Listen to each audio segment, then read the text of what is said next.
My name is Walter Briggs, and for 20 years, my own daughter refused to speak to me. No calls, no letters, just silence, like I had vanished from her world. I built my life back from nothing, carrying the weight of that absence every single day. Then the moment I became wealthy, she suddenly invited me to Christmas dinner. And I knew there had to be more behind her smile than holiday cheer. For 20 years, I'd grown used to the silence. My daughter Amanda had disappeared from my life in the summer of 2004 when she was just 21, and when I had just finalized my divorce from her mother. No calls, no letters, no Christmas cards.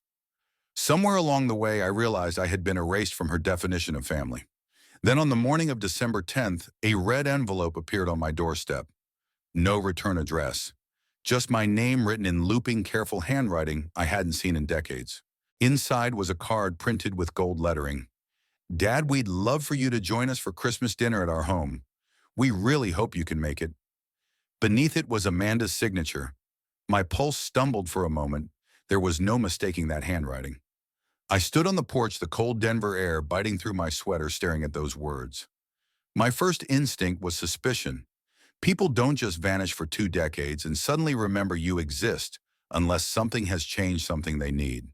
And the timing, 2 weeks before Christmas, the season when family invitations often come wrapped with more strings than bows. I carried the card inside, set it on the kitchen counter, and made coffee, letting the familiar bitterness pull me back to my senses. In the 20 years since she'd left, I'd learned the value of patience, of keeping my emotions behind a locked door. I wasn't the same man she had known, at least not in ways that would matter to her. Memories began pressing in without permission. Amanda at 16 slamming her bedroom door after yet another argument about her grades. Her mother whispering poison into her ear about how I'd abandoned them, conveniently ignoring the legal settlement and the house I'd signed over. Amanda's face hardened and unfamiliar the day she told me she didn't owe me anything. The phone on the counter buzzed, snapping me out of it. Unknown number. I almost ignored it, but habit made me swipe to answer.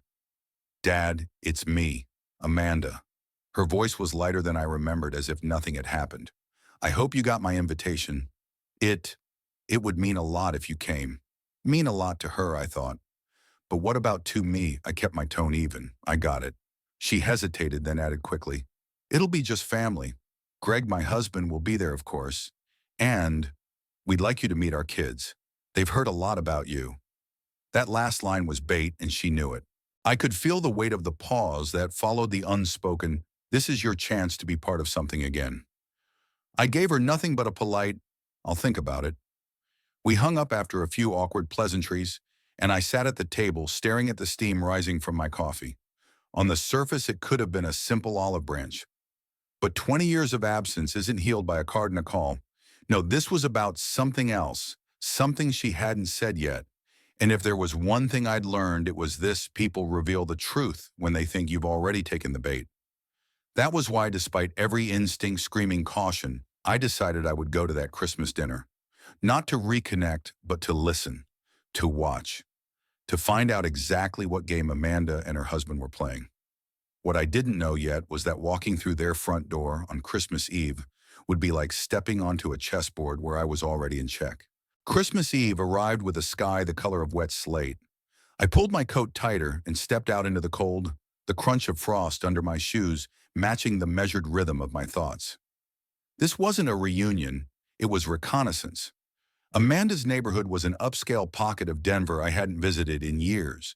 Sleek SUVs and every driveway houses trimmed with tasteful white lights that made the street look like something out of a real estate brochure.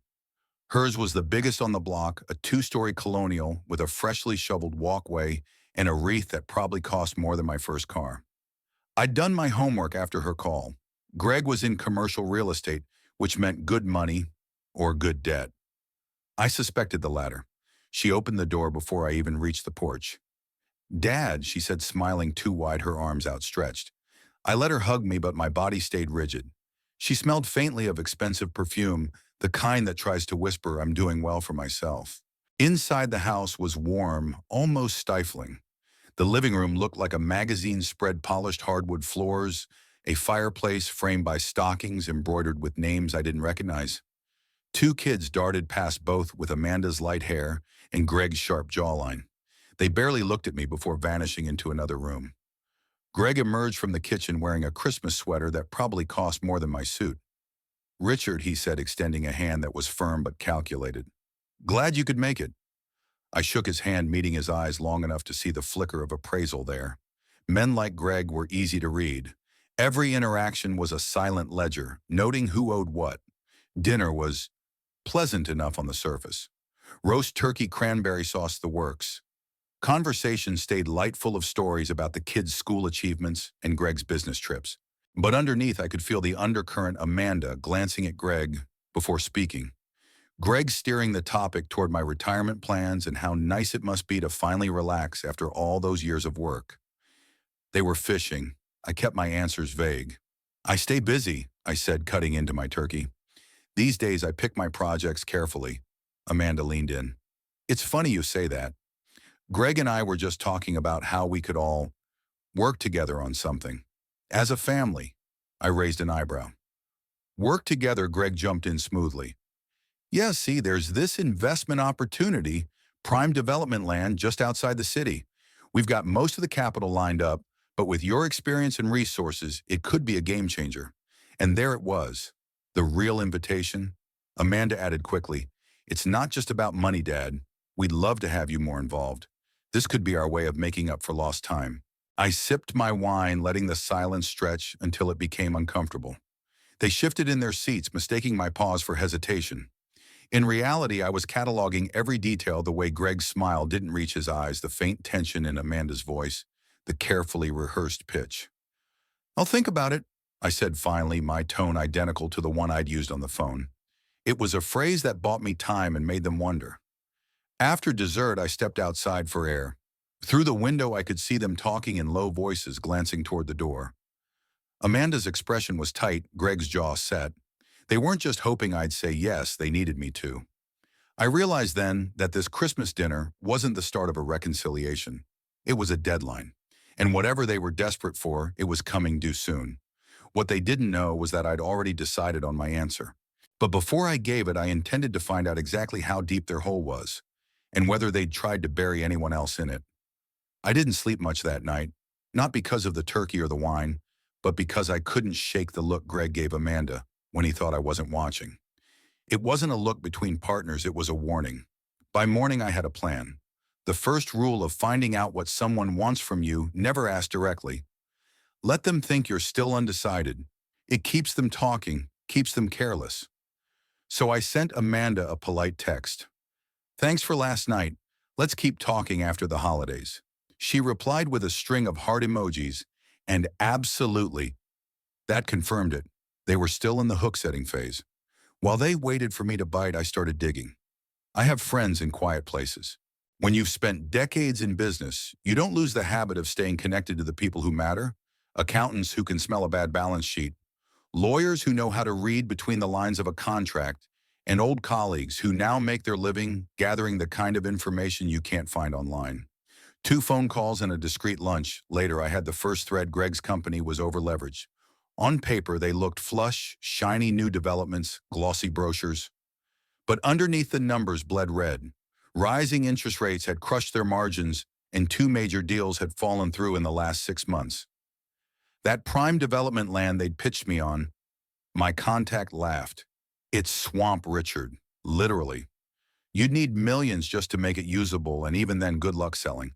I could have stopped there, but I wanted more than a reason to say no. I wanted to understand the scope of their game. That meant watching them up close. So I agreed to Amanda's next invitation, a casual family lunch at a trendy downtown restaurant. The kind of place with reclaimed wood tables and a wine list that needs its own binder. Greg dominated the conversation, dropping terms like ROI and equity partners, as if he were auditioning for a financial news segment. Amanda chimed in with carefully placed mentions of how stressful it was juggling the kids and helping with the business. I asked a few leading questions, the sort that sounded like polite interest but were actually pressure points. Each time Greg's answers got vaguer, Amanda filled the gaps with personal flattery. "Dad, you've always been so smart about these things." But the more she talked, the clearer it became. They weren't offering me a partnership. They were offering me a lifeline. For them. After lunch, I walked back to my car alone. My gut told me they'd burn through more than money. Trust too. And if Greg treated his investors the way he treated his family, I wasn't the first opportunity they targeted. That night I pulled out an old leather-bound notebook. Every major turning point in my life was in there. Deals made, debts paid, people who'd proven their worth, and people who hadn't. I added two names in neat block letters, Amanda and Greg. Beside them, I wrote one word: observe. The holidays were almost over. Soon they'd make their move, probably with more urgency, maybe even a little desperation. When they did, I'd be ready. They thought they'd invited me back into their lives. What they didn't realize was that I'd never actually left the game. I'd just been playing a different board. The first week of January brought the shift I'd been waiting for. Amanda's text went from cheerful check-ins to, "Hope you're doing okay, Dad. Can we chat?" Greg added me to a group message with glossy PDFs attached. The subject line read, "Exciting investment opportunity, limited time." The urgency had arrived right on schedule. I didn't open the documents immediately. In business, the person who moves first loses leverage. Instead, I replied 2 days later with a simple, "Let's meet, in person." We chose a corner booth at an upscale steakhouse. Greg came in wearing a suit that tried too hard. Amanda wore a smile that didn't reach her eyes. They wasted no time. The opportunity was a 30-acre property poised for explosive growth once rezoning went through. They had a window to secure it before a competitor swooped in, but they needed an investor, someone trustworthy and family-oriented. I asked the only question that mattered: how much? Greg leaned forward. "Just $2 million. You'd get 30% equity guaranteed returns within 18 months. Minimum. $2 million. That was more than a casual favor, it was a rescue mission. And guaranteed was the kind of word that made experienced investors either laugh or walk out. I didn't do either. I nodded slowly as if calculating. Sounds interesting, but I'd need to see the financials. The title: environmental reports? Greg's jaw tightened for half a second before he smoothed it over. Of course, we can get those to you right away. Amanda reached across the table, resting her hand on mine. Dad, this could be good for all of us. A fresh start. Fresh start. The irony almost made me smile. Over the next week, the documents trickled in. They were a patchwork of half-finished reports, inflated valuations, and conveniently missing liabilities. My contact confirmed the property's zoning application had already been denied twice. A swamp with a view is still a swamp. That's when I decided it was time to shift from passive to active. I called an old friend, Martin, who ran a private equity firm specializing in distressed assets. He owed me a favor from a deal we'd closed 15 years ago that kept his company afloat. I told him about the property not as an investment, but as a study subject. Within days, he'd pulled full land records, prior ownership details, and a chain of failed developments dating back 2 decades. The place was a graveyard for bad money. But here's the thing: when you catch someone lying, you don't expose them right away. You let them keep talking. The more rope they take, the easier it is to tie the knot. So I invited Amanda and Greg over to my place. No staff, no lawyers, just dinner, a bottle of wine, and the illusion of trust. I told them I was seriously considering the investment, but wanted to test the waters with a smaller amount first. Greg's face lit up like a man who just found a wallet on the sidewalk. Amanda squeezed my arm and said, "Dad, I knew you'd see the potential." I poured the wine, masking my thoughts. They believed I was stepping into their world. In reality, I was building a bridge, one that led them straight to the point where their story would collapse under its own weight. The crack in the gift wrap was there now. Soon the whole thing would tear wide open. A week after our dinner, I called Greg and Amanda with good news. I told them I was ready to commit, just not the $2 million. I'd start with $500,000 to move the process forward. Greg tried to hide his disappointment, but greed is hard to mask. "That's fine," he said quickly. "Once you see the first returns, we can expand." Perfect. The smaller figure wasn't just bait, it was a legal wedge. My attorney, Linda Parker, drafted a watertight investment agreement. On paper, it looked straightforward: a $500,000 investment contingent upon clean title, verified rezoning approval, and quarterly financial reporting. Buried in the clauses were triggers: breach of warranty, misrepresentation, fraud, each one tied to accelerated repayment and forfeiture of any equity they claimed. I sent the contract to Greg and Amanda with a smile in my email: standard procedure. My lawyers insist on it. 3 days passed before Amanda called. Her voice was tight. Dad Greg thinks some of these terms are restrictive. Restrictive, I said lightly. They're just there to protect all parties. If everything you've told me is accurate, you'll have nothing to worry about. They signed. While they thought the funds were on their way, I wired the money into a third-party escrow account, one controlled by my firm. Greg assumed it was in his account. He even sent me a photo of him toasting with champagne. I didn't correct him. Meanwhile, Martin dug deeper into their personal finances. What he found didn't surprise me. 2 maxed-out credit cards, a foreclosure notice, quietly served on Greg's gym business, and a 6-figure short-term loan from a lender whose interest rates bordered on criminal. They weren't looking for an investment. They were looking for a life raft. I started leaving a paper trail of my own. Emails confirming deadlines, requests for updated zoning documents, gentle reminders about the environmental report. Every unanswered email, every missed deadline, every vague reply, each one documented and timestamped. Then I made my quiet move.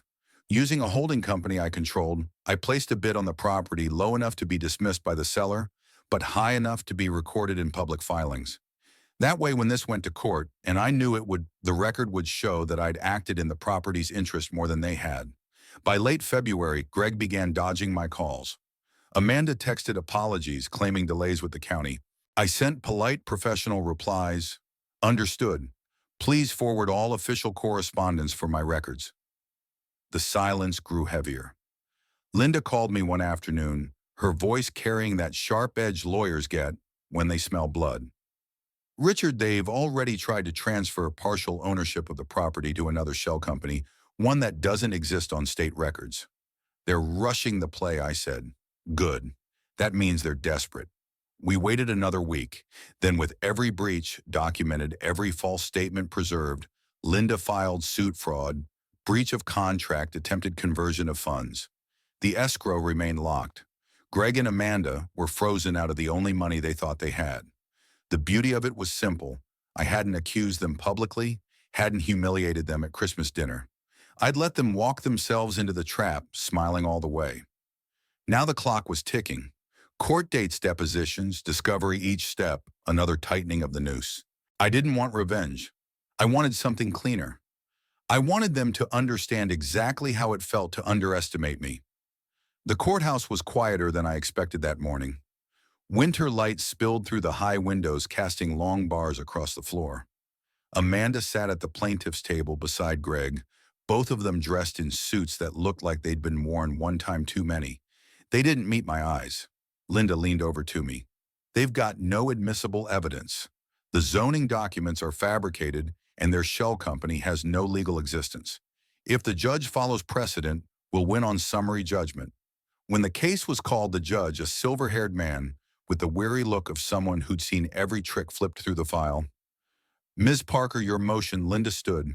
Your Honor, we request dismissal of their claims and judgment in favor of my client Richard Hale on all counterclaims. The evidence shows clear fraud, breach of contract, and attempted misappropriation of funds held in escrow. Exhibits A through F include certified county records, bank statements, and correspondence from the defendants themselves. The judge glanced at Greg's attorney, a man who looked like he'd been hired in a hurry. Response.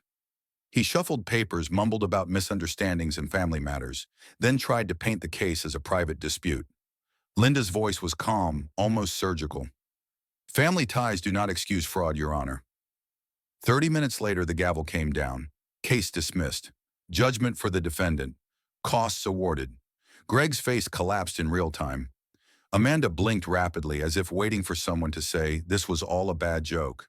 The bailiff began collecting evidence binders. I stood buttoning my coat.